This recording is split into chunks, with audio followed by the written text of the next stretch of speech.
জানুয়ারি পার হয়ে ফেব্রুয়ারি চলে এসেছে, অথচ আমি বইয়ের কোনো দেখা নেই। এখনো মাত্র বই পেয়েছি 2টা। এই যে বই যে আসছে না, আমাদের যে পড়ালেখাটা আমরা পিছিয়ে পড়ছি, ক্লাস তো হচ্ছে না, একেবারেই সময়টা অপচয় হয়ে যাচ্ছে, ক্লাসও ঠিকঠাক হচ্ছে না যেহেতু বই নেই। আর 2টা বই নিয়ে কতটুকুই বা ক্লাস করা সম্ভব? জানুয়ারি পার হয়ে ফেব্রুয়ারি চলে এসেছে, অথচ আমাদের বইয়ের কোনো দেখা নেই।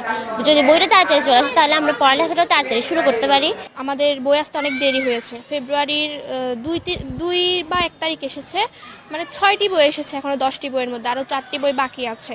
আমরা এই জানুয়ারি মাসটা অনেক চিন্তিত ছিলাম যে বই ছাড়া কীভাবে পড়বো। আর আমাদের মোবাইল ফোনের আসক্তি অনেক বেড়ে যাচ্ছে, কারণ আমরা মোবাইল ফোন নিচ্ছি পিডিএফ দেখার জন্য, বাংলা ইংরেজি অঙ্ক এগুলা পিডিএফ দেখার জন্য। আমরা ইংরেজি গ্রামার এসেছে, ইংরেজি এসেছে, বাংলা এসেছে, বাংলা গণিত এসেছে, দ্বিতীয় এসেছে, বায়বীপ এসেছে, কিন্তু বিজ্ঞান আসেনি, আরও অনেক বই আসেনি। আমরা চাই আরও একটু তাড়াতাড়ি বইটা চলে আসুক, কারণ সামনেই আমাদের অর্ধবার্ষিকী পরীক্ষাটা শুরু হবে। ক্লাস 9-এ ওঠার পর শুধুমাত্র একটি বই পেয়েছি, আর সেটি হচ্ছে তথ্য যোগাযোগ প্রযুক্তি। প্রতি বছর 1 জানুয়ারি অর্থাৎ বই উৎসবের মাধ্যমে আমাদের বই বিতরণ করা হয়, কিন্তু এবছর অর্থাৎ 2025 সালে আমাদের বই উৎসব হয়েছে, কিন্তু আমাদের সব বই প্রদান করা হয়নি, এমনকি আমরা কোনো বই পাইনি।